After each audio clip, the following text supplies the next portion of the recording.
Hola amigos, ¿cómo están? Espero que, en primer término, que me estén escuchando bien. Estamos transmitiendo desde Moscú, como ya sabrán. Hemos retornado a la Federación Rusa después de casi 8 meses, desde el 30 de octubre, para, bueno, desarrollar nuestras ciertas agendas académicas, ¿no? Y extraacadémicas también, que ya estarán viendo, ¿no? En lo próximo, ¿no? También emprendimientos mediáticos que, por supuesto, están avanzando de maravillosa manera. Siempre, por supuesto, de la mano con los medios alternativos independientes latinoamericanos. A nosotros no nos financia ningún Estado, ¿no? Entonces, damos pues la perspectiva desde las plataformas digitales que posibilitan la comunicación en este siglo XXI y que, dicho sea de paso, han completamente transformado la manera de hacer difusión, comunicación, incluso televisión, ¿no? O sea, las formas convencionales que se tuvo durante por lo menos los últimos 20 años, 30 años, donde todo se manejaba a través del televisor, bueno, eso ha cambiado completamente gracias a estas nuevas tecnologías, a las famosas TICs, tecnologías de la información y la comunicación. Así que, bueno, pues eso, y gracias a eso es que estamos transmitiendo una vez más desde la capital del mundo multipolar, en este ciclo inédito de conferencias sobre geopolítica estadounidense, titulado La política exterior global de Estados Unidos en la era multipolar poshegemónica, con énfasis hacia Iberoamérica y la confrontación, el enfrentamiento con el Estado profundo. Nos referimos, pues, a la administración 2.0 de Donald Trump, que trae pues ya bastante que hablar, ¿no? De hecho, nos gusta, ¿no? Va a ser un presidente que va a pasar a la historia como muy poco lo hacen dentro de Estados Unidos. Bueno, es bastante polémico, ¿no? Ya en esa tercera entrega vamos a tratar pues un tema que ya ahora más que nunca se está otra vez ha retornado, ¿no? Fuerza, que ha sido digamos, el gran evento geopolítico de los últimos años, ha sido el conflicto ucraniano, que ya ahora tiene propiamente una categoría y visos de guerra. Se encendió cierta esperanza con el triunfo de Donald Trump, pero desde el proyecto Patria, desde el Centro Regional de Estudios Internacionales de Nicaragua, que somos los dos espacios que hemos desarrollado digamos, ciclo que dije, ¿no? Inédito en la historia de habla hispana sobre y dedicado a lo que es la administración Trump y la política exterior. Se pensó, pues, que decía, ¿no? Que efectivamente, con el triunfo de Trump, tal vez iba a menguar un poco las hostilidades con respecto a la confrontación estratégica entre Occidente, llámese por Occidente principalmente Estados Unidos, ¿no? Europa, bueno, que está allí también, pero no es preponderante en la medida de que Estados Unidos sí lo es, o la subordina en todo caso, y la Federación Rusa, ¿no? Que es un país, uno de los pocos estados soberanos que existen en el planeta, ¿no? Estados civilización, por una serie de factores históricos, culturales, civilizatorios, pues, ¿no? Que efectivamente han conformado esa estructura, esa configuración estatal a la actualidad. Entonces, decía, ¿no? Se pensó que efectivamente tal vez iba a menguar. De hecho, el gran encuentro diplomático de los últimos años ha sido el encuentro Trump-Putin en Alaska, donde efectivamente nunca se supo a ciencia cierta qué es lo que hablaron en privado, pero efectivamente se habló de un nuevo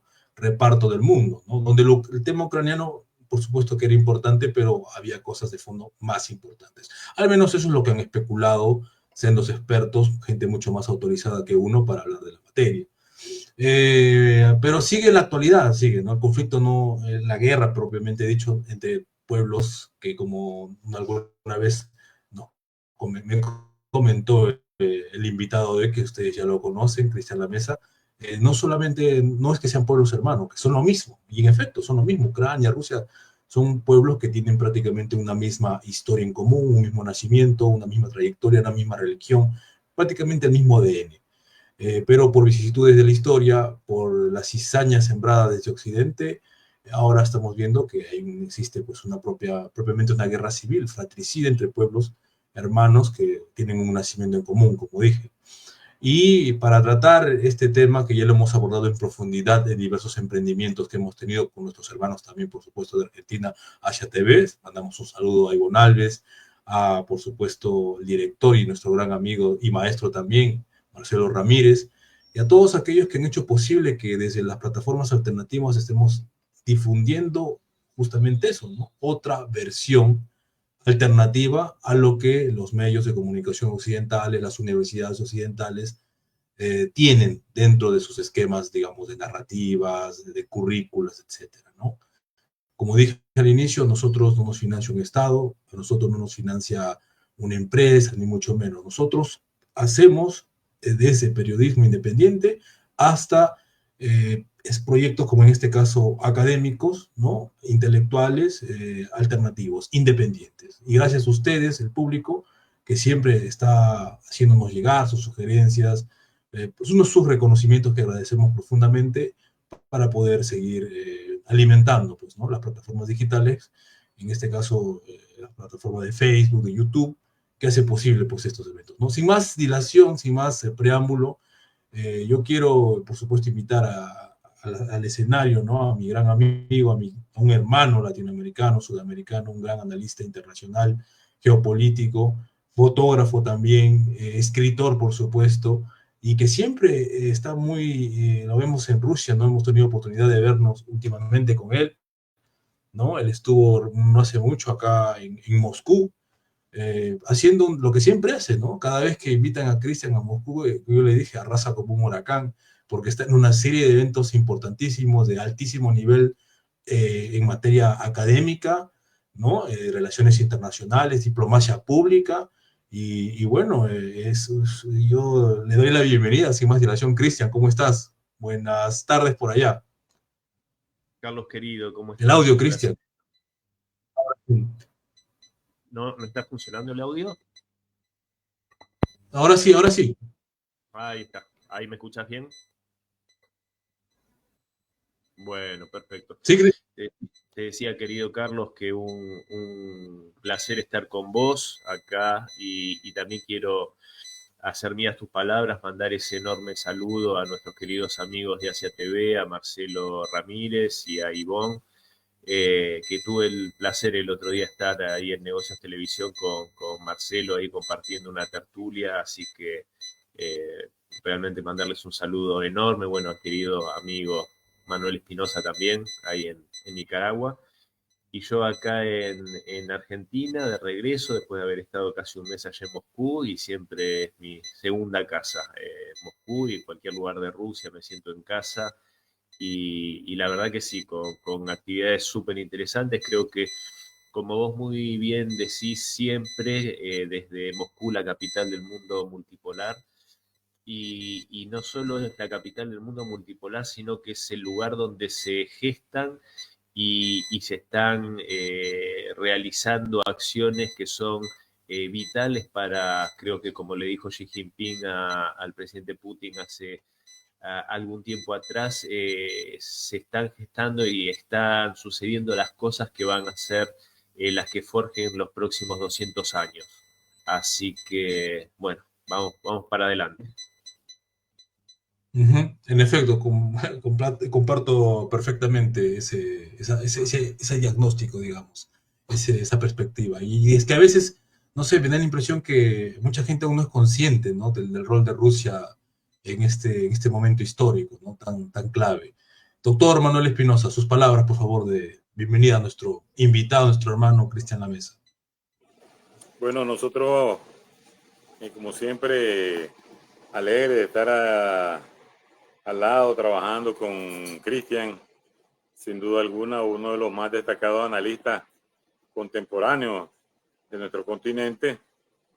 Ha estado muy ocupado, Rusia lo tiene acaparado, no lo suelta, y no es de menos porque es tremendo embajador de la cultura, de la educación rusa, y agradezco infinitamente que haya salido al encuentro como siempre, y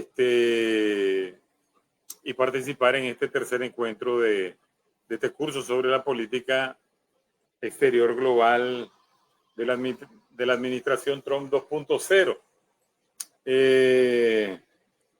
Con Carlos, que vivimos, igual que Cristian, tomándole el pulso a la coyuntura estratégica internacional,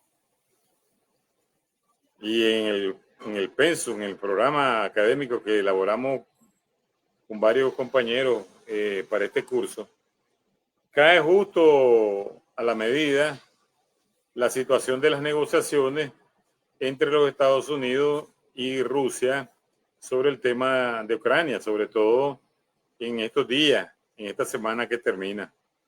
Y nadie mejor que Cristian, que le lleva el pulso, no sé si cada media hora o cada hora, la situación coyuntural entre Estados Unidos y Rusia y el tema de Ucrania, que nos explique a profundidad, con bastante soltura, este tema. Sobre todo el famoso plan de los 21 puntos, otros hablan hasta de 56 y 58 puntos. Hemos visto a un Zelensky con declaraciones dramáticas, hemos visto todo un zigzagueo, aumento del discurso de Trump en las negociaciones con Rusia. Rusia está respondiendo contundentemente, ¿verdad? Y agradezco siempre a Carlos, que es el director del curso, por la dedicación y esmero que tiene con este proyecto. Por eso se llama el proyecto Patria, el proyecto de la Patria Grande se debería llamar, Carlos. Pero bueno, dejo a Cristian al mando de los controles para deleitarnos y escuchar todo lo que nos va a exponer. Adelante, hermano. Bueno, dichas las palabras anteriores, damos inicio a la tercera entrega de este ciclo inédito sobre geopolítica estadounidense, titulado Negociaciones entre Estados Unidos y Rusia respecto a Ucrania, oportunidades de paz o amenazas de una tercera guerra mundial. Todo tuyo el escenario, Cristian, por favor. Bueno, muchísimas gracias. Quiero agradecer las palabras tan generosas de Manuel, bueno, las tuyas, Carlos, la presentación, porque realmente soy yo el que se siente honrado de ser tomado en consideración por semejantes amigos y colegas que realmente admiro mucho. Así que bueno, son esos regalos que le da la vida y Dios a uno, y que Rusia me agarre y no me quiere soltar y yo no me resisto, así que me secuestre. Así que bueno, dicho esto, de todo corazón, vamos para adelante con este tema interesantísimo con el que me convocaron, que es un tema que a mí me interesa sobremanera, porque creo que Donald Trump es un personaje que por su característica personal, por su forma de dirigirse, de manejarse, es realmente súper polémico, es muy difícil de comprender para mucha gente, pero creo que entraña cosas que son apasionantes. Creo que eh, si bien hoy somos los que nos apasiona la geopolítica y la historia, creo que vivimos en un momento histórico envidiable. Creo que estamos viviendo en un momento en el cual se está escribiendo la historia con grandes letras para el próximo siglo, 2 siglos, como dije hace un momento. Y esto alumbrado por dos enormes líderes mundiales como son Vladimir Putin y Xi Jinping. Eh, pero a su manera y con su estilo, y teniendo en cuenta que es estadounidense, y eso por supuesto genera cuestiones, porque digamos que tienen muchas particularidades los vecinos del norte, pero creo que Donald Trump también es parte de este mundo que que está naciendo, y que creo y confío que va a ser un mundo más justo, digo, este mundo multipolar. Y en ese sentido, yo voy a intentar por lo menos hacer una visión que abarque, ¿no?, el tema puntual entre Rusia y Estados Unidos y estas negociaciones, pero también tratar de entender un poco, por lo menos la mirada que yo tengo de Trump y de lo que significa Trump. Que creo que es interesante, porque obviamente también nos ataña particularmente a nosotros, ¿no?, a nuestra querida región iberoamericana. Y en el título, ¿no?, esta pregunta de ¿es una oportunidad para la paz o una amenaza de guerra mundial? Y en ese sentido yo no tengo prácticamente ninguna duda que es realmente una oportunidad para la paz, y sí creo que vivimos, y tal vez no tengamos del todo conciencia del riesgo en el que vivimos, en los 4 años anteriores a que llegara Donald Trump a la Casa Blanca, ¿no? Me refiero con el mandato de Joe Biden, en el cual si hubiese ganado Kamala Harris, yo creo que no sé dónde estaríamos ahora, porque realmente era la apoteosis del globalismo más guerrerista que se podía ver, y con un encono contra Rusia, que hay que recordar que Rusia no es un país cualquiera, o sea, es la principal potencia nuclear, y por supuesto querer hacer que Rusia tenga una derrota, o sea, pretender una victoria sobre Rusia en una guerra con características existenciales, en las cuales en todo momento se dijo abiertamente por parte de este occidente colectivo que la finalidad de ese enfrentamiento era poner a Rusia de rodillas y desmembrarla en varios estados, o sea, que dejase de existir, con lo cual, por supuesto, que esto ningún ruso iba a permitirlo sin que hubiese una respuesta a la altura de esa amenaza. Entonces, creo que el triunfo de Donald Trump sin duda aleja al mundo de ese riesgo que sin duda significaba el intentar esto contra Rusia, y lo cual, por supuesto, creo yo hubiese conducido a una guerra de características mundiales y con armamento nuclear. Y ahí es donde me parece que es interesante no perder de vista que Donald Trump es un personaje que está por fuera del panorama político estadounidense, de los partidos que, como dice el querido y admirado colega Adrián Zelaya cuando habla del Partido Único Europeo, yo creo que a republicanos y demócratas también se podría decir el Partido Único, en este caso estadounidense. ¿Por qué? Porque los grandes temas siempre han ido más o menos de la mano. En los temas de geopolítica, política exterior de Estados Unidos, alguno más guerrerista, otro menos guerrerista, pero digamos que entre George Bush hijo, George Bush padre, Clinton, etcétera, no había, por lo menos a mi modo de ver, demasiadas diferencias. En cambio, Donald Trump sí se erige, a mi modo de ver, como una anomalía dentro del sistema. Y una anomalía a tal punto que, a mi modo de ver, no se pudo ni siquiera tolerar que tuviera 2 mandatos consecutivos, sino que hubo que recurrir al fraude electoral para impedir un segundo mandato consecutivo. Esto porque es un personaje sumamente disruptivo y un personaje que, repito, está por fuera de la lógica tradicional de la política estadounidense. Y un hecho que puede parecer menor, pero yo creo que los símbolos tienen bastante relevancia.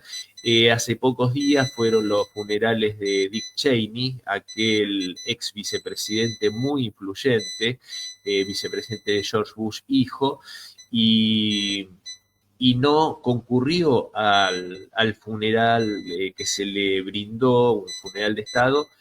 No concurrió ni Donald Trump ni su vicepresidente Vance. Creo que estos son elementos interesantes que marcan, porque hay que recordar lo que significó Dick Cheney, un personaje bastante nefasto dentro de la política estadounidense. Y este establishment político generalmente soslaya esas cuestiones, especialmente en momentos como un funeral o el fallecimiento. Y sin embargo, en este caso se marcó una diferencia no concurriendo, lo cual podría ser considerado un desprecio, un desplante. Y en este sentido, también yo creo que Donald Trump aventuraría que tal vez es de los pocos políticos influyentes, si bien no es un político, es un hombre de negocios, dentro de los Estados Unidos, que yo creo que entendió a cabalidad aquel discurso magnífico de Vladimir Putin en Múnich en 2007. ¿A qué me refiero? A que, entre otras cosas muy interesantes que marcaba el líder ruso, ante ese occidente colectivo, ese occidente ese mundo unipolar, hegemónico, a cargo de Estados Unidos, con esa Europa que siempre practicó el seguidismo incondicional a Estados Unidos. Recuerdo a Angela Merkel sentada ahí en primera fila escuchando a Putin, otros líderes europeos, estaba McCain también, aquel senador nefasto estadounidense, y ante toda esta gente, Vladimir Putin, entre otras cosas, dijo como ese orden unipolar que llevaba adelante Estados Unidos no era ni siquiera beneficioso para el mismo que lo llevaba adelante, no era algo que ni siquiera le hacía bien al propio Estados Unidos, y que ese orden, por supuesto, no podía seguir adelante.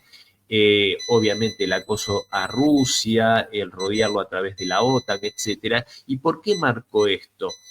Porque yo creo que Donald Trump entiende claramente, y más hoy, cuando planteaba en la campaña electoral que el triunfo era ahora porque después iba a ser demasiado tarde, la situación de quebranto en la que está Estados Unidos hoy, el país que toma Donald Trump, un país en el cual la situación social es catastrófica, la situación de la clase trabajadora es muy precaria, la crisis espiritual que tiene el país, incluso la crisis de fentanilo, la crisis de deuda, un ejército claramente debilitado, una industria militar totalmente debilitada, que como yo digo, desde la caída de la Unión Soviética se hace trampas al solitario. Entonces, yo creo que Donald Trump entiende claramente que ese orden fue nocivo para los Estados Unidos. Quienes hicieron cargo del país no hicieron más que socavarlo y generar un país con unas megacorporaciones absolutamente multimegamillonarias y una clase trabajadora debilitada, una sociedad debilitada. Ningún país grande puede ser grande con una sociedad en esas condiciones.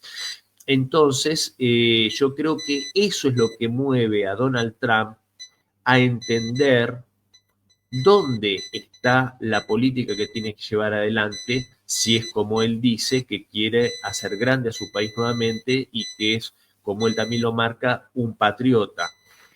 Y este discurso, que si no, al que no lo haya escuchado, le recomiendo buscarlo porque es imperdible, el discurso de Vladimir Putin en Múnich en 2007, es muy interesante escuchar también el discurso que da este año Vance, el vicepresidente J.D. Vance, en Múnich, en la misma conferencia de seguridad donde dio ese discurso memorable Putin.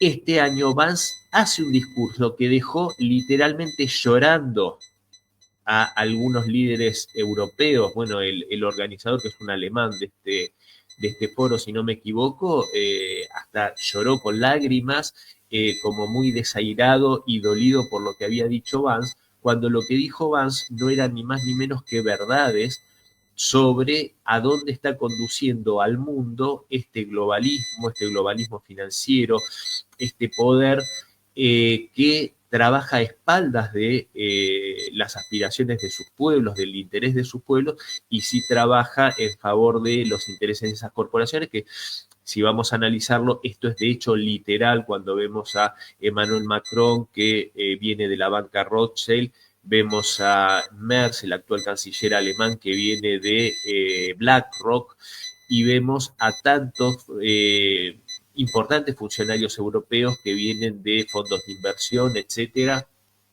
como otros son manejados abiertamente por George Soros y su Open Society, el mismo magnate húngaro que señala que él tiene en su nómina a más de la mitad de los eurodiputados.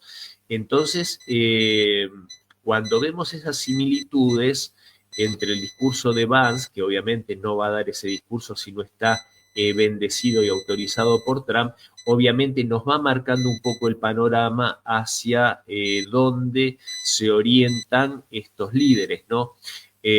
Cuando vemos que en realidad, y lo vamos a ver sobre el final, estos conceptos de izquierda y derecha se vuelven bastante difusos cuando hoy el real enfrentamiento es entre globalismo y soberanismo. Líderes que ponen de relieve el interés de sus pueblos y del interés soberano de su nación por encima de los intereses de las corporaciones. Y tenemos dentro del soberanismo líderes tan diversos y muchos de ellos muy valiosos, como incluso el presidente de Nicaragua, Daniel Ortega, que es un presidente que hace gala de ese soberanismo y de la defensa de los intereses de su país, como el mismo Vladimir Putin, Xi Jinping, Víctor Orbán, y un abanico diverso de líderes donde tenemos países con diversas incluso formas de gobierno, pero que tienen algo en común, que es el respeto por el otro pueblo, por la otra cultura, y porque cada pueblo tiene derecho a determinar cuál quiere que sea su forma de gobierno y cuál quiere que sea su gobierno de forma soberana. Y es lo que une al soberanismo con este mundo multipolar que tiene estos mismos principios, frente a ese soberanismo que pretende ¿no? la exportación de la democracia y de los principios occidentales, sin preguntar si los otros pueblos, que son, como dijo muy bien Carlos, en algunos casos civilizaciones milenarias, como es el caso de Rusia, de India, de China, etcétera, y pretenden estas corporaciones llevar y exportar estos principios occidentales que en muchos casos están absolutamente corrompidos.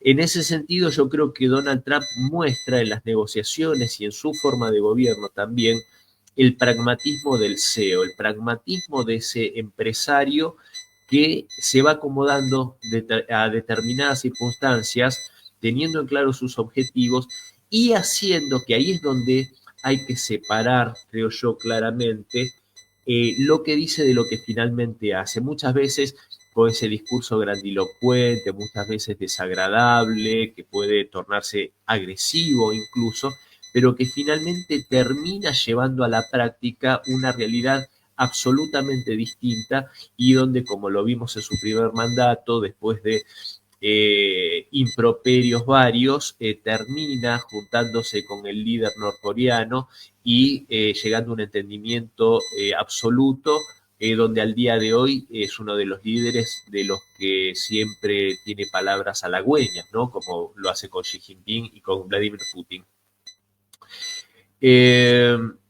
Y en este sentido, yo veo también esas similitudes que lo he marcado en otras oportunidades y haciendo la salvedad de la diferencia temporal, ¿no? Porque yo noto similitudes por lo disruptivo entre Donald Trump y Franklin Roosevelt. Y aquí hay que hacer la diferenciación temporal, ¿no? Como del mismo modo que lo marcaba Henry Kissinger hace algunos años atrás, en Occidente se ve claramente un deterioro enorme de la calidad de la política, de la diplomacia y de la educación en general. Obviamente Donald Trump no escapa a esto, por eso hago esa salvedad entre Roosevelt y Trump, incluso de estilos, pero sin duda Roosevelt fue un presidente que se enfrentó al establishment, se enfrentó a los poderes reales de los Estados Unidos para poner de pie a su país luego de la Gran Depresión, incluso involucrar a los Estados Unidos en la guerra contra el Japón militarista y contra la Alemania nazi, pese a la resistencia que había por algunos sectores del establishment que apoyaban a la Alemania nazi. Hay que recordar los nexos y los vínculos de la familia Rockefeller, de Standard Oil y de diversos grupos de muchísimo poder, de Henry Ford, con la Alemania nazi. Sin embargo, Roosevelt tuvo esta característica incluso de llegar a un entendimiento muy grande y a una relación personal muy buena con el líder Joseph Stalin y a un entendimiento muy grande entre los dos países, entre la Unión Soviética y entre los Estados Unidos, cosa que después se malogró a su muerte y cuando llegó Harry Truman a la Casa Blanca, ¿no? Y en este sentido veo también una relación entre el estilo de Roosevelt con el estilo de Trump en esa diplomacia personal, que me permitiría llamarla así, que es la importancia del vínculo personal con otros líderes, ¿no? Llevar la diplomacia por ese andarivel que a Roosevelt le dio muy buen resultado y que lo vemos en el trato que manifiesta Trump con Xi Jinping, con Putin, y que estos dos líderes también en alguna medida creo que hacen práctica de esta diplomacia personal, ¿no? Esto de trabajar sobre el vínculo e incluso sobre cómo le cae la otra persona. Esto también se ve por la negativa con el horrible trato que tiene, que a mí no me molesta para nada, con esta dirigencia europea decadente a la cual Donald Trump no ahorra calificativos ni gestos para mostrar su desprecio para con ellos, ¿no? Personajes como Macron, como fue Starmer, creo, al que cuando se hizo esa reunión en Egipto lo nombró para que se acercara a darle la espalda y que se fuera solo. Bueno, todo ese tipo de gestos creo que tienen ese significado y también a veces los enemigos a uno lo acercan o lo juntan y también hay que recordar que este mundo globalista, este globalismo financiero, es enemigo de Donald Trump y también es enemigo de Vladimir Putin, es enemigo de Xi Jinping, es enemigo de Daniel Ortega en Nicaragua, es enemigo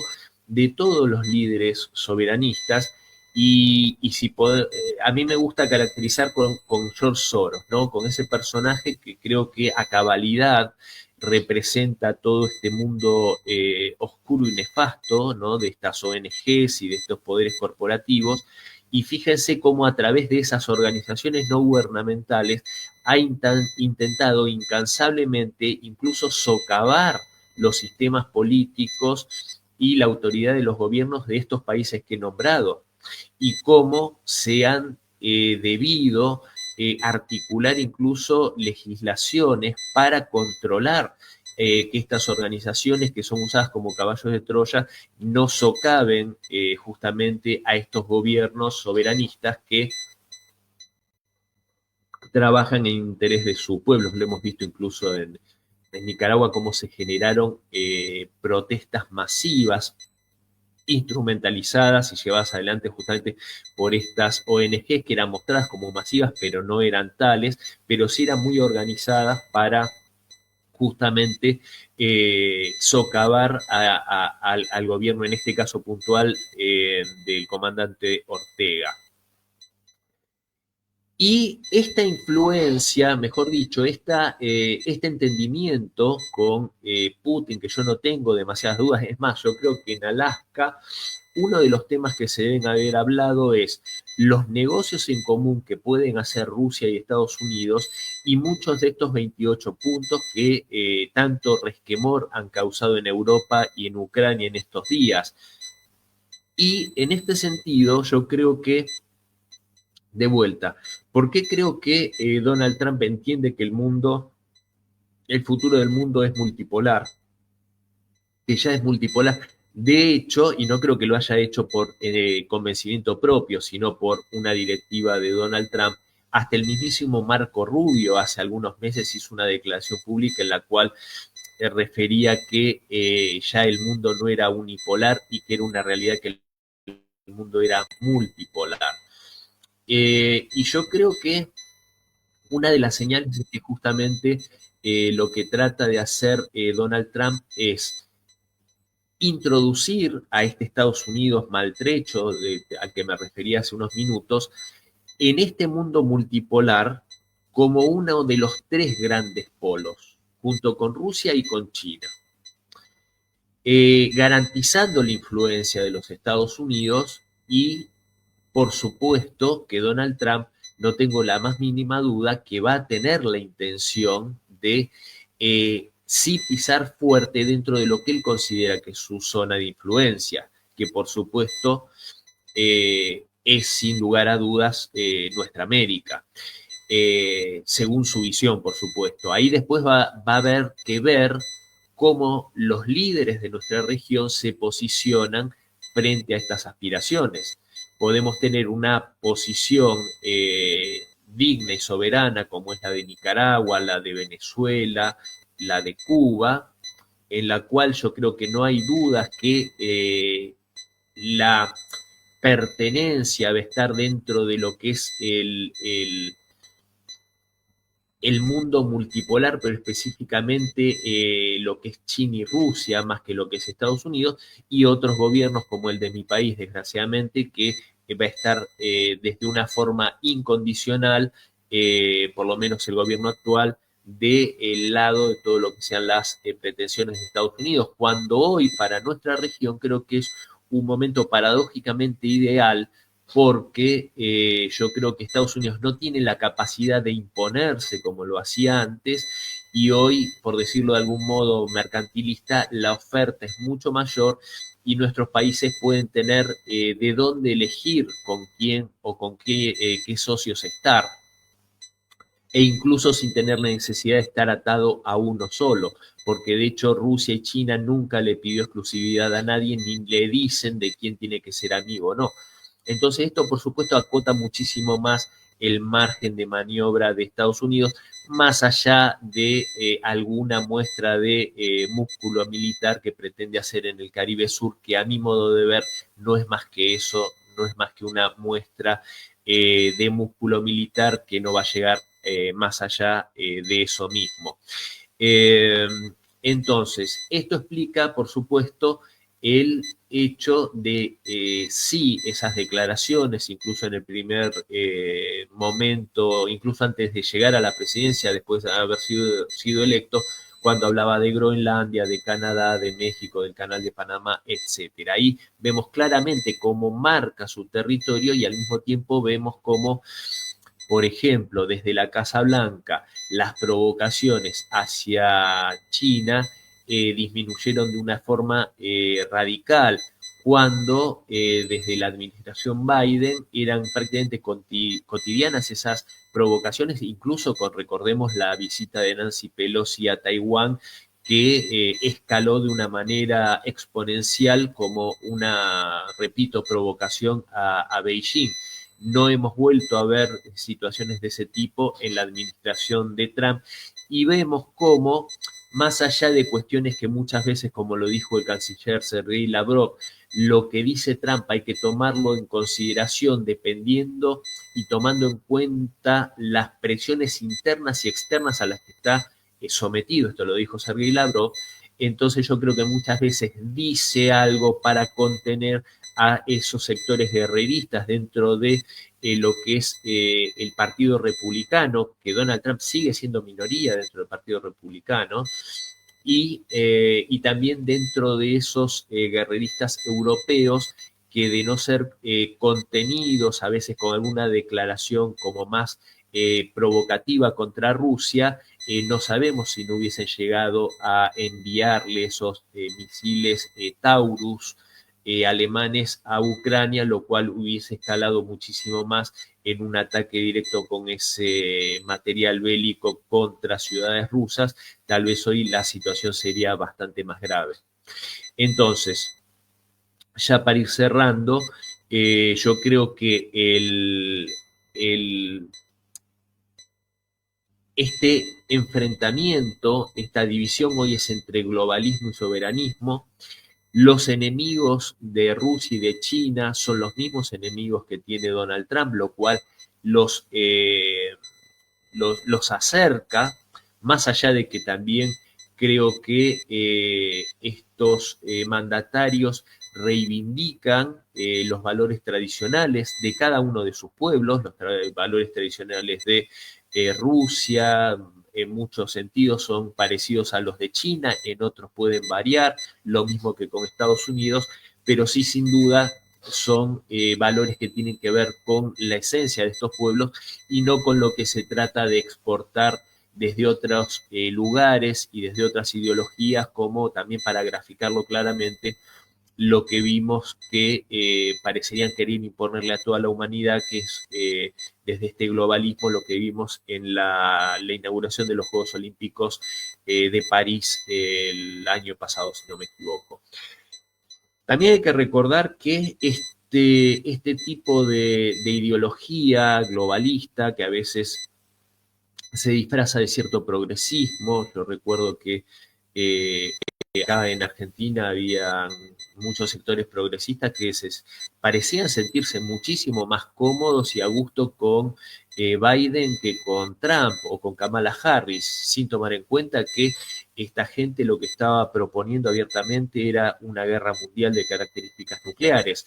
Y a pesar de a veces mostrarse progresistas e incluso pacifistas, son sectores muy violentos, en muchos casos este globalismo, que si lo vemos no han dudado en intentar asesinatos y ejecutarlos, de hecho, como en el caso de Charlie Kirk, que creo que claramente las motivaciones tienen que ver con estas cuestiones políticas, el intento de asesinato contra Donald Trump, e incluso el intento de asesinato que creo que por cuestiones casi milagrosas no cobró la vida de Robert Fico, el líder eslovaco, que recibió 5 disparos por su discurso contrario a la guerra, a favor del entendimiento con Rusia, de volver a restaurar los vínculos con Moscú y de oponerse a esa guerra de la OTAN contra Rusia a través de Ucrania.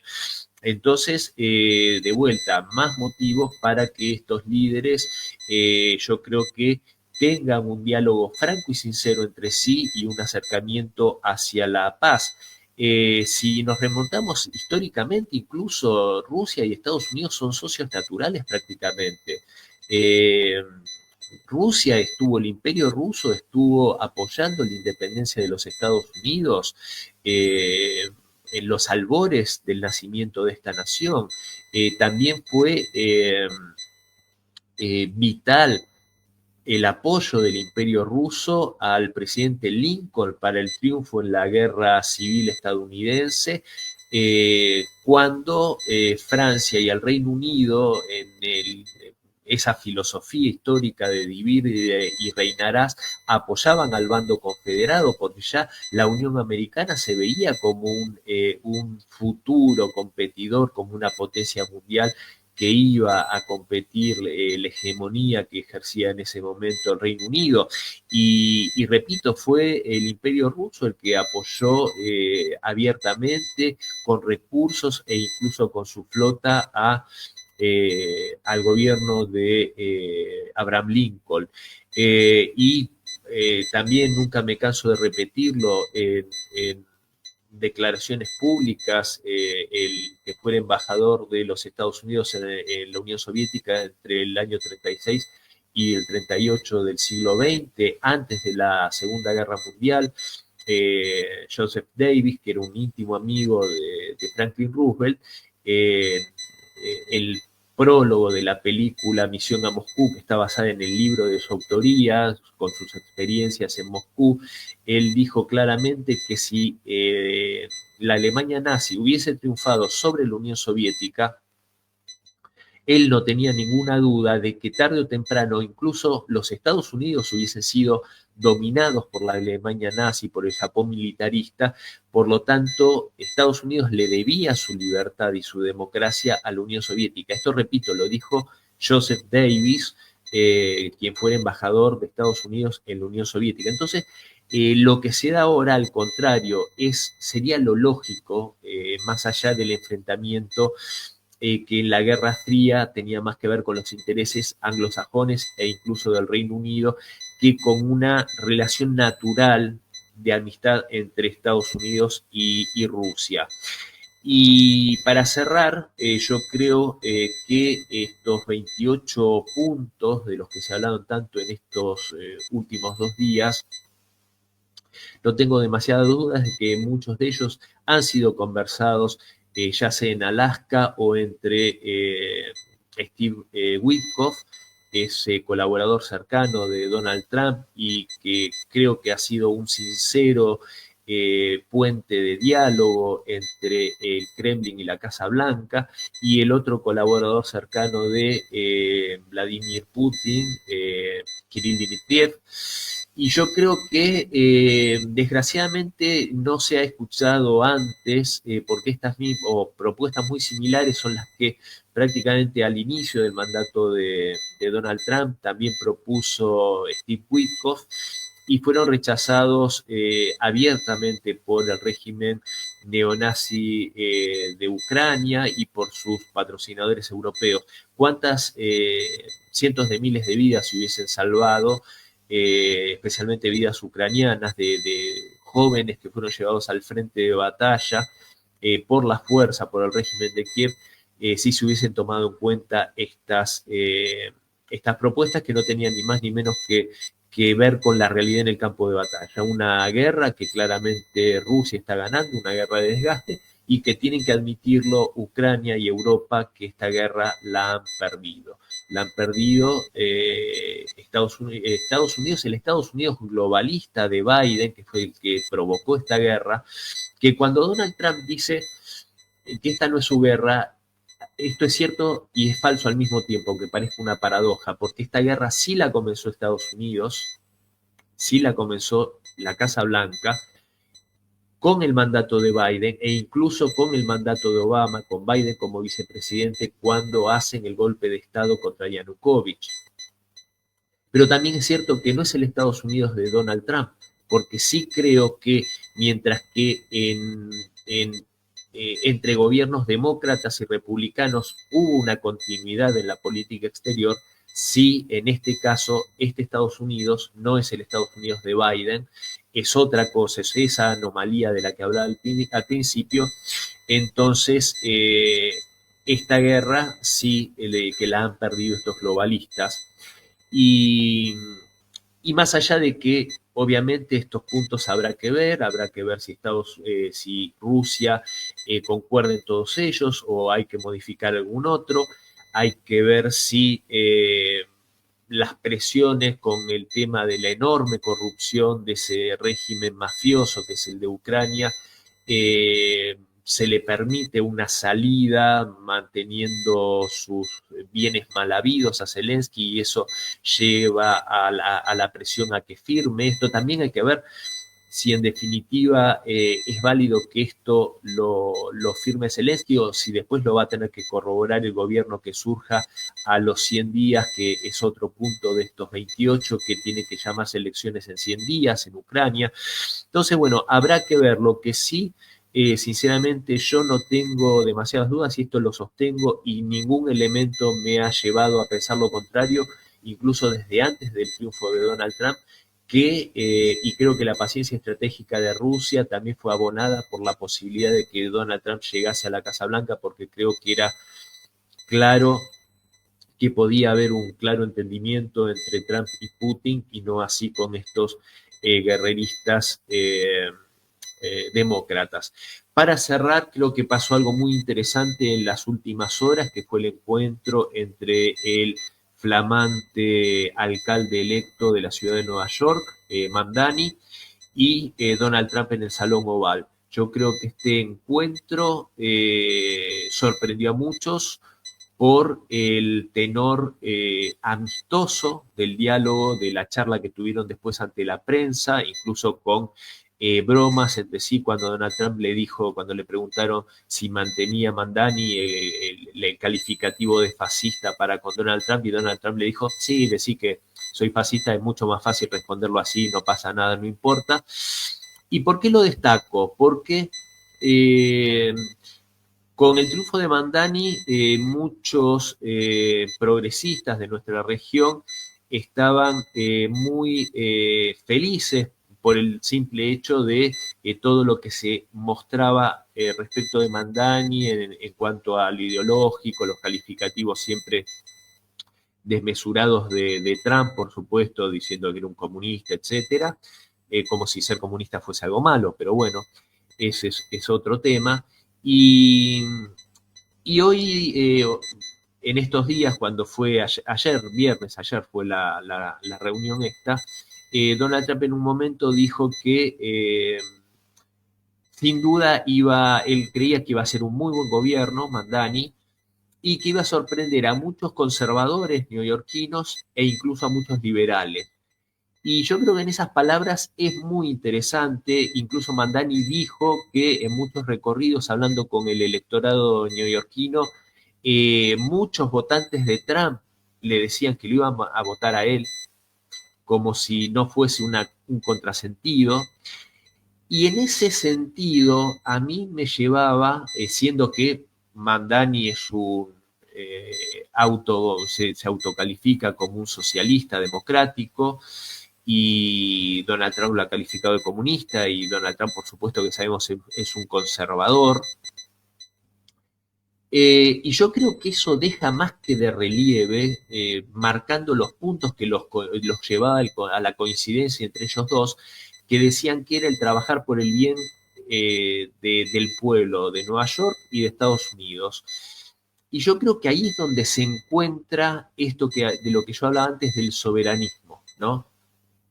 Que pasó a un segundo plano ante la realidad actual y ante la realidad de gobiernos llevados adelante por corporaciones lisa y llanamente, y de espaldas absolutamente al pueblo, a los intereses de nuestros pueblos, como ahí es donde es el encuentro entre los que quieren, tal vez por caminos distintos, por rutas distintas, con estilos distintos, pero que en definitiva el fin último que buscan es el bienestar del pueblo. Creo que eso es lo que me pareció interesante, y lo anotaba para cerrar con esto en esta charla que me han invitado, y que me siento tan distinguido que hayan pensado en mí para esto. Así que bueno, para cerrar, creo que eso es interesante. El único punto que creo que va a ser interesante ver, porque Mamdani se marcaban una foto que se viralizó bastante de Mamdani con Alexander Soros, el hijo de George Soros. Recibió dinero de la fundación de Soros para su campaña, lo cual por supuesto a mí me pone todas las alarmas de peligro. Esto es lo que yo pensaba cuando muchos progresistas festejaban, y yo pensaba, nada que venga de Soros puede ser bueno. Sin embargo, en estas declaraciones ayer en el Salón Oval, como decía el general Perón, para conocer al Rengo hay que verlo caminar, y yo ahora le pondría alguna ficha de expectativas, porque tal vez, no lo sé, habrá que verlo, se haya aprovechado de los fondos de Soros para llegar, y tal vez lleve adelante otra política, sí, en favor del pueblo de Nueva York. Así que bueno, con esto cierro, queridos amigos, y les traslado la palabra a ustedes, esperando no haberlos aburrido demasiado. No, para nada, al contrario. En primer término, déjame felicitarte, Cristian, como siempre, una excelente disertación en torno a la política exterior contemporánea de Estados Unidos, y concretamente su relación con la Federación Rusa de Vladimir Putin, ¿no? En efecto, yo también soy de los que cree que Donald Trump en su fuero íntimo siempre quiso solucionar este conflicto, pero eso ya no depende de él. Incluso yo diría que, bueno, Estados Unidos no es un país, un estado propiamente dicho como Rusia, como la China, o en el sentido clásico de término estado. Es más como una suerte de corporatocracia, donde existen intereses que están, digamos, que de manera soterrada doblegan a la voluntad del soberano, ¿no? De allí que yo estoy de acuerdo con alguien que alguna vez mencionó de que el último presidente que tuvo Estados Unidos realmente fue Kennedy, ¿no? Y sabemos lo que le pasó. Es decir, que existe eso que se llama Estado profundo, que es el conglomerado de redes, de inteligencia, de las tecnológicas y sobre todo del cerebro financiero que controlan ese gran país, ¿verdad? Entonces, no, porque no tiene nada que ver ese Estados Unidos de los padres fundadores, ¿no? Washington, Hamilton, entre todos los padres fundadores que tuvo, y que Donald Trump, ¿no? Desde su primer gobierno menciona que intenta rescatar, ¿no? Es Estados Unidos como el Estados Unidos de Wall Street, por ejemplo, ¿no? Que está más vinculado con la City de Londres que con los propios intereses nacionales de su país. Entonces, yo creo que Donald Trump siempre ha estado en una suerte de fuego cruzado, ¿no? Entre la espada y la pared, entre el movimiento que emergió por las propias dinámicas históricas de Estados Unidos. No olvidemos que es un país joven, ¿no? Es un país que está evolucionando. Ahora mismo es un laboratorio, ¿no? Ideológico, político, sociológico, que yo creo que es muy interesante analizar. Me parece mucho más interesante que la propia Europa para verlo de esa manera, ¿no? Es joven porque, bueno, no es un país milenario, ¿no? Es un recién nacido al lado de China, de la India, Algunos me han mencionado con claridad, ¿no? Al lado de otros países es un país sin historia.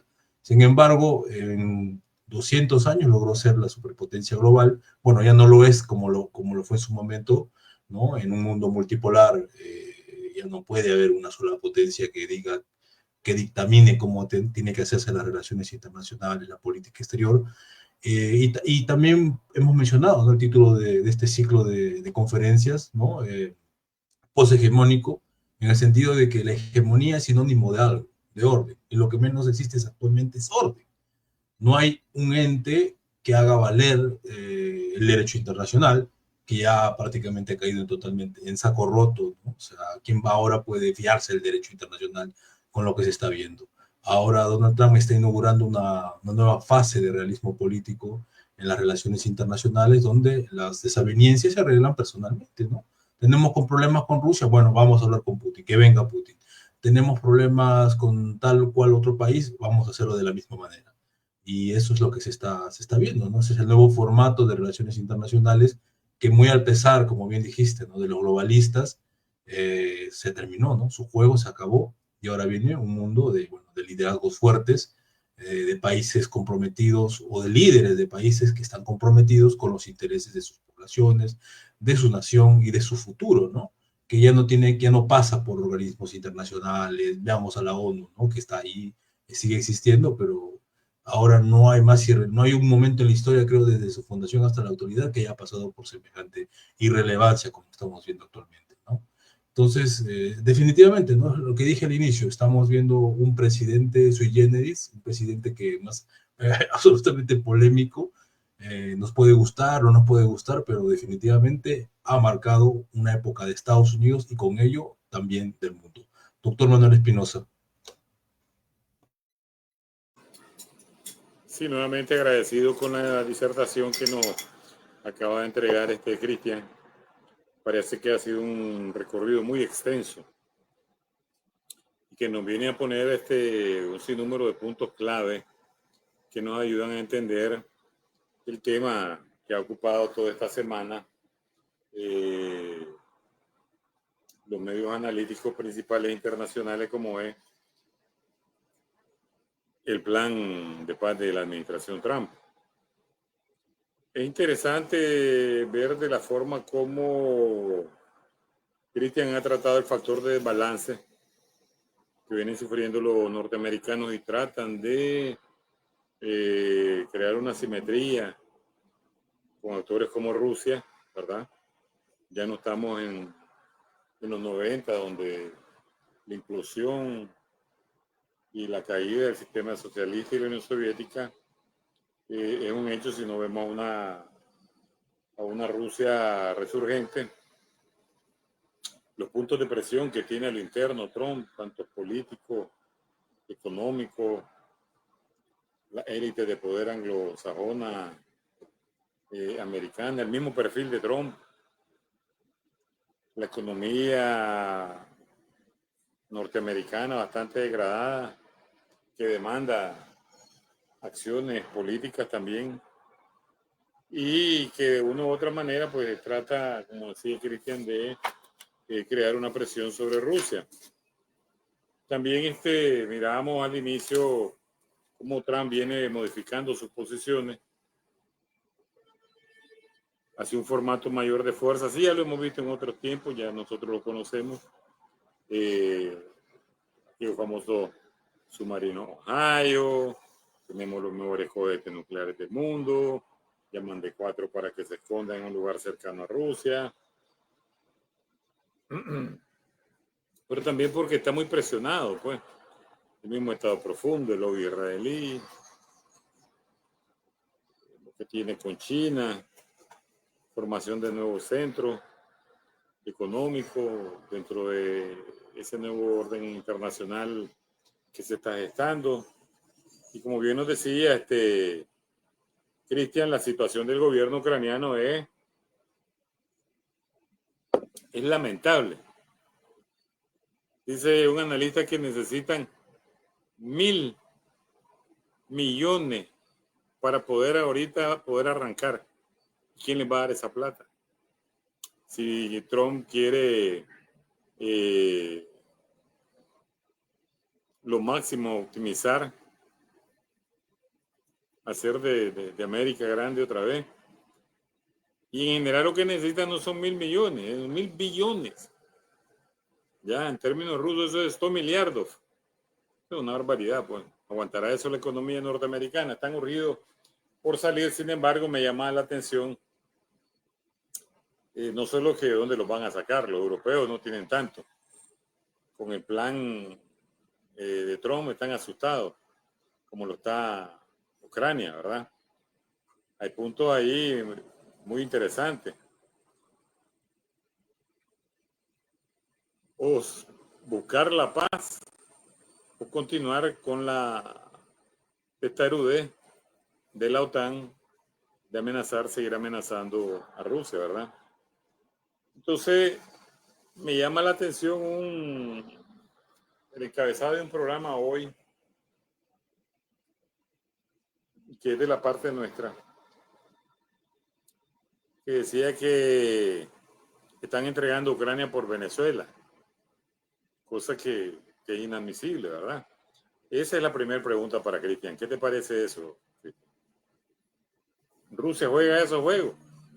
No, bajo ningún punto de vista, porque primero Rusia no jamás entrega ni a sus aliados, mucho menos a sus amigos.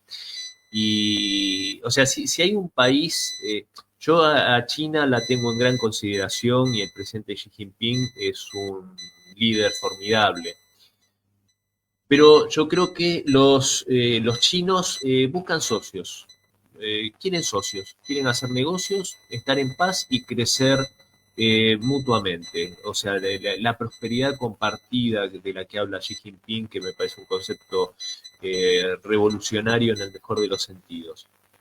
Ahora, Rusia no solo busca socios y aliados, busca y crea amistad. Crea amistad entre los pueblos y entre los países. Esto ustedes en Nicaragua lo tienen más que claro, hace cuántos años que tienen una relación de amistad profundísima que ni siquiera pudo ser rota o socavada al finalizar la Unión Soviética. La amistad que se tenía con la Unión Soviética se tiene con la Federación Rusa, lo mismo Cuba. Entonces, bajo ningún punto de vista, Rusia abandona a un amigo, nunca, nunca, ni a un socio. Algunos malintencionados hablaban de, y lo digo para que no vaya a quedar ninguna duda en el ambiente, hablaban del tema de Siria. Rusia no abandona Siria.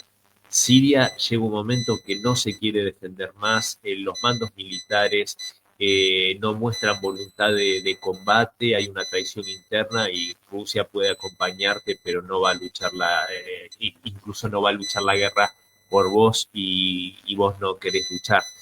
Así que históricamente Rusia, es más, Rusia se ha involucrado en guerras por cuestiones éticas y morales para defender a pueblos y sin ningún interés material. Entonces, por supuesto que eso no entra en la ecuación. Yo creo que incluso no creo que entre ni siquiera en la ecuación de Trump, sinceramente. Tal vez sí, no lo sé, pero no lo creo. Yo creo y me parece muy interesante porque yo esto cuando, y, y espero no equivocarme porque las cosas pueden cambiar de la noche a la mañana, pero hace algunos meses cuando prácticamente muchos vaticinaban que era inminente el bombardeo de Estados Unidos a Venezuela, yo decía que no solo no veía que eso fuese a ocurrir, sino que no descarto para nada el diálogo y un entendimiento final entre Trump y Maduro. No lo veo para nada descabellado ni inverosímil. Y hace pocas horas Trump dijo que él no descartaba sentarse a dialogar con Maduro y que él hablaba con todo el mundo. De vuelta, hay que entender, como vos acabas de decir, Manuel, la situación de debilidad de Trump. Trump no tiene la mayoría del poder, ni mucho menos. Entonces también tiene que hacer equilibrio con esos guerreristas como Marco Rubio, Ted Cruz, etcétera, que tienen un enconado odio contra todos los gobiernos soberanos de nuestra región iberoamericana, como en Nicaragua, Venezuela, Cuba, etcétera.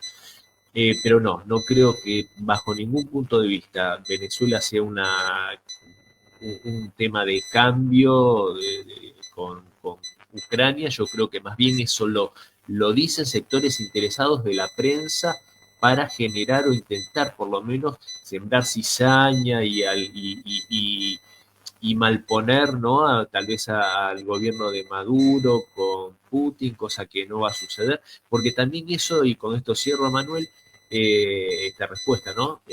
También hay que tener en cuenta que esto es una guerra informativa, que cuando fue lo de la USAID, que también es algo que hizo Trump y es muy importante, a mi modo de ver se quedó a mitad de camino porque queda la NED todavía por desmantelar, pero cuando fue lo de la USAID, ahí pudimos ver cómo el 10%, si no me equivoco, de la financiación de la BBC de Londres, un medio estatal, llegaba por intermedio de la USAID, cómo el medio político recibía plata de la USAID, cómo cuántos medios de primer nivel recibían plata de la USAID. Entonces sabemos a quién responden. Entonces, entre las informaciones que puede haber alguna que es verosímil, que es verdadera, pero también mezclado con operaciones de prensa como para intentar hacer las operaciones que todos conocemos.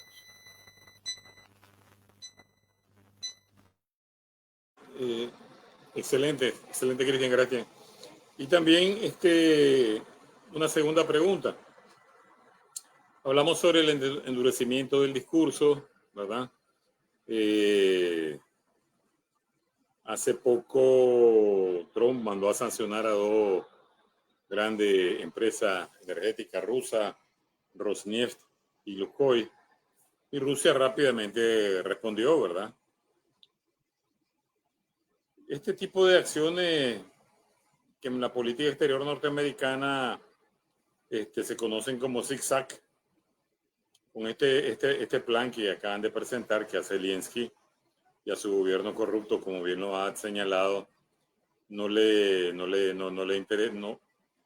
causó más que pavor, porque estaba viendo que los de la Rada, los de la Asamblea Legislativa Ucraniana, de todos los puntos lo que hicieron fue establecer una especie de amnistía, porque Trump, para que hacerlos a ellos reaccionar,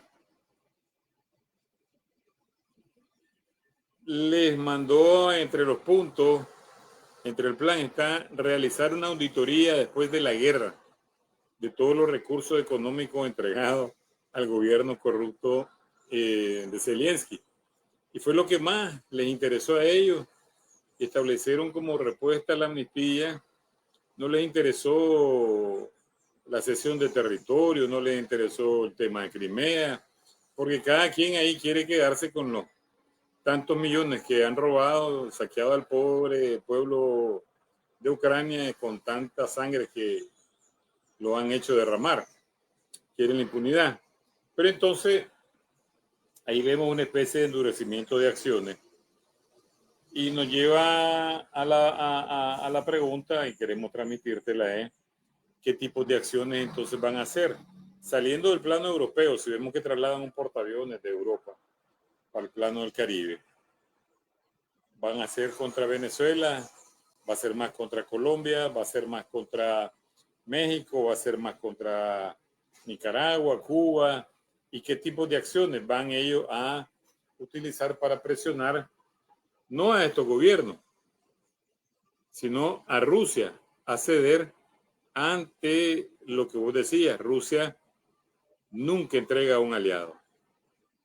Rusia es un socio estratégico, responsable y leal, sobre todo. Entonces, ¿cómo mirás qué tipo de acciones pudiera más realizar Trump? Porque estos documentos de Epstein lo tienen en apuro, en graves apuros, y él necesita algo, una victoria rápida. No solo para llegar a las elecciones intermedias, sino ahorita. Ver qué hace a su favor.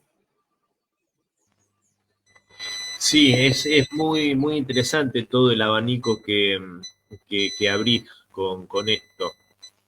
A ver, vamos a arrancar por uno de los últimos temas que tocaste, el tema de Epstein. Yo, sinceramente, no lo sé. O sea, cuando se abran los documentos vamos a ver qué nombres hay implicados.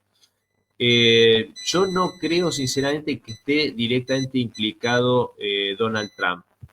Eh, Me parece que la historia de él pasa por otro lugar, no me lo imagino con el tema de la pederastia. Eh, lo que sí creo que ha dilatado esto para proteger a algunas personas puntualmente, creo que es un error. En algún momento había dicho algo así como que tenía que pensar muy bien si daba a conocer eso porque podía generar un incremento, una ola de antisemitismo en Estados Unidos. Yo creo que puede ir por ahí la cosa. Ahora no tiene alternativa, ya está, aparentemente se va a difundir sí o sí. Pero creo que ahí es cuando Trump se equivoca y yo creo que en este tipo de cosas, si se lo reclama su base electoral, se lo reclama el MAGA, se lo reclaman personajes muy importantes en la opinión pública como es el colega Tucker Carlson, su propia base electoral. Hay que recordar que Epstein, hay prácticamente la certeza que trabajaba para el Mossad y con esta red de corrupción y de abuso de menores se tenía lo que se conseguía tener no sé si decir para extorsionarlos, porque en realidad es como que era un juego en el cual vos le proveías al degenerado lo que quería y bueno, sabías que estaba sujeto a no poder nunca hacer otra cosa en contra de lo que le pidiera Epstein, lo cual no creo que fuese algo que fuese del todo contra su voluntad, gente con tan poca moral, ¿no? Y aparte toca todos los estadios, ¿no? Toca la política, creo yo, de ambos partidos, republicano, demócrata, Silicon Valley, eh, el gran empresariado, los grandes oligarcas de la industria estadounidense, de las corporaciones, etcétera. Pero bueno, va a tener que hacerlo y sí, coincido con vos que necesita mostrar resultados. Las elecciones de medio término están a la vuelta de la esquina. Yo creo que él tiene que sacar un as de la manga. Yo hoy por hoy lo veo difícil, yo creo que tendría que haber sido más contundente y más determinado y tener mucha más firmeza desde antes. Es difícil cuando no tenés todo el poder, no es lo mismo el liderazgo de Vladimir Putin que el de Trump, por supuesto. Digamos, Putin sí tiene el poder, Trump no lo tiene, y si quiere realmente hacer Hay algo que es fundamental, si Trump quiere hacer el cambio que yo creo que quiere hacer, va a ser imposible si no hace la derogación de la 22ª enmienda, que es la que genera la proscripción a la reelección indefinida del presidente de los Estados Unidos. Él eso tiene que conseguirlo y no lo puede conseguir si no logra una mayoría, creo que es de 2/3 en las cámaras, algo de lo que todavía está lejos. Hoy tiene más de la mitad, pero no tiene 2/3 para tomar esa medida. Y si no lo hace, será hasta el final del mandato de él, con suerte 2 mandatos de Vance, después vuelve el globalismo a la Casa Blanca sin muchas dudas, porque yo no creo que el presidente Putin, con toda su enorme capacidad, hubiese logrado poner de pie a Rusia y transformarlo en lo que es hoy después de los 90, si hubiese tenido tan solo 8 años por delante de gobierno. Esa cláusula restrictiva al poder político es justamente una trampa para que la política nunca pueda prosperar y hacer realidad sus metas de verdad cuando son en favor de la gente. ¿Qué puede hacer Trump o qué va a hacer respecto de nuestra región? Yo creo que en muchos casos, repito, es mucho fuego de artificio. es mostrar músculo militar. Yo no creo que vaya a ir a mayores, porque, repito, a un país como Venezuela, que tiene detrás el respaldo de Rusia, de China, principalmente, también de otros países como la República Islámica del Irán, pero Trump no es tonto. Si hay algo que no es tonto, y sabe que no puede tocar a estos países. Y aparte, sinceramente, tampoco creo que le interese. Sí le interesa hacer la bravuconada, instalar una expectativa de máxima, como decir, te voy a poner aranceles al 100%, para después negociar, llegar al 10. En realidad lo que él quería de entrada era el 10. Es el ABC de cualquier negociador. Entonces, hace eso, se muestra a Barabucó, pero después se sienta a hablar. Es más, yo creo que tiene muchas más diferencias hoy, diferencias de fondo, reales y sustanciales, con un presidente como Petro que con Maduro. Yo creo que con Maduro puede tener muchos más puntos de contacto y de entendimiento que con Petro. ¿Por qué? Porque Petro es un globalista. Petro es un globalista. No es un mandatario ahí. No compremos que todos los de izquierda o supuestamente de izquierda son aliados. No es así. Para mí no es así. Si no, veamos lo que le hizo Lula da Silva, que también es un globalista, lo que le hizo a Venezuela y a Nicaragua. Eso no lo hace un mandatario que es un aliado, que es un compañero, que es un camarada. Eso lo hace alguien que es un globalista, como lo es el supuesto izquierdista Boric en Chile. Entonces, yo sí creo sinceramente que, y con esto cierro, que Rusia puede ayudar a Estados Unidos a generar esos puentes de entendimiento, ese diálogo. Eso que hizo Rusia con Putin como un primus inter pares para acercar a India con China, ¿no? Y hacer esos puentes. Yo creo que eso sí puede surgir.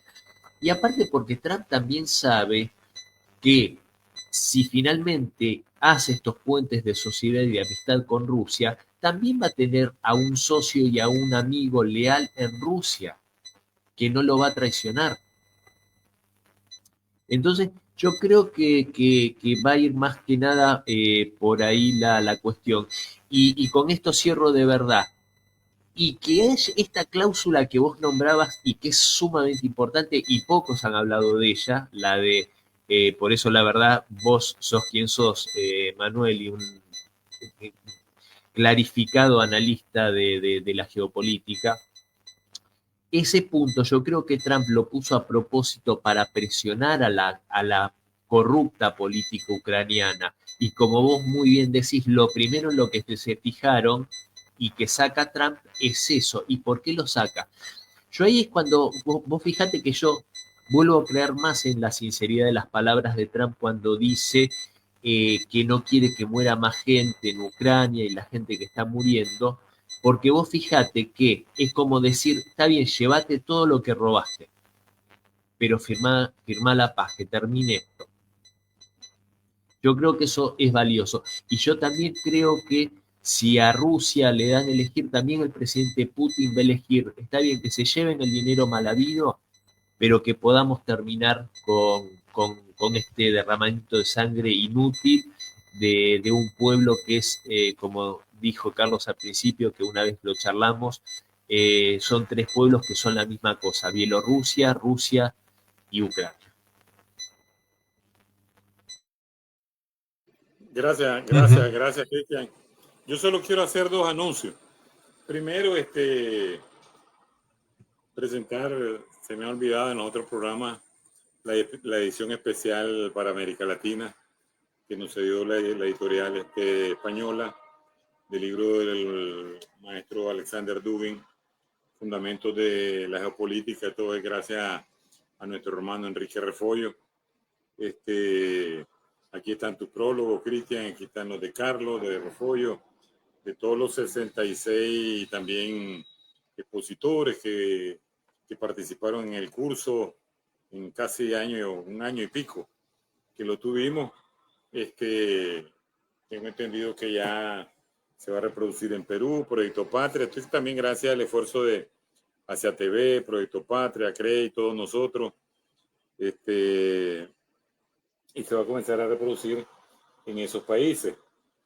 Como proyecto piloto, pues, y el cierre del curso que lo hicimos aquí, lo editamos en Nicaragua. Y también estoy tomando té en una taza de este curso que hizo nuestro amigo peruano Iván de León, que es el técnico, el artista, que hace todos los artes para los cursos. Un saludo extensivo hasta allá, una tremenda persona, un camarada, muy artístico, muy técnico, y lógico con el logo del CREI. Carlos tiene la próxima semana que poner la taza del Proyecto Patria, el logo del Proyecto Patria y el logo del curso.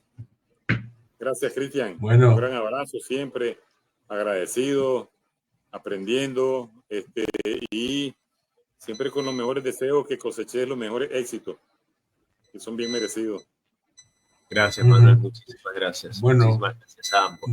Muchas gracias, Cristian, por supuesto, por la disponibilidad, ¿no?